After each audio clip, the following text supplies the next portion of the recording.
आखिर ऐसा क्या हुआ कि वैकुंठ में विश्राम कर रहे भगवान विष्णु अपने वाहन गरुड़ का भी इंतजार किए बिना नंगे पांव ही दौड़ पड़े। श्रीमद् भागवत पुराण के अष्टम स्कंद में यह अद्भुत प्रसंग आता है। चिकुट पर्वत के तराई में गजेंद्र नाम का एक बलशाली हाथी रहता था। उसे अपनी शक्ति और विशाल परिवार पर बहुत अभिमान था। एक दिन वह अपने झुंड के साथ सरोवर में जल क्रीड़ा करने उतरा। वह आनंद में मग्न था, लेकिन तभी जल के भीतर से एक शक्तिशाली मगरमच्छ ने उसका पैर जकड़ लिया। गजेंद्र ने अपनी पूरी ताकत लगाई, लेकिन जल के भीतर ग्राक शक्ति कहीं ज्यादा थी। यह संघर्ष एक पहर तक नहीं बल्कि 1000 वर्षों तक चलता रहा। धीरे धीरे गजेंद्र का शरीर शीतल पड़ने लगा।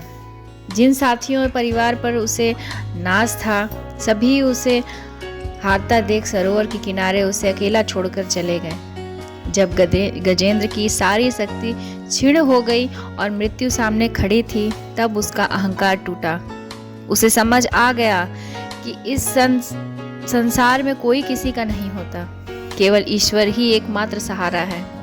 उसने अपनी सूंड में कमल का पुष्प उठाया और मन ही मन भगवान नारायण का स्मरण किया। उसने कहा, हे जगदीश्वर, मैं आपकी शरण में हूँ, मेरी रक्षा कीजिए।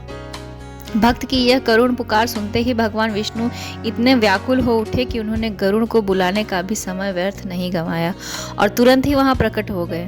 भगवान को आया देख गजेंद्र का कष्ट मिट गया।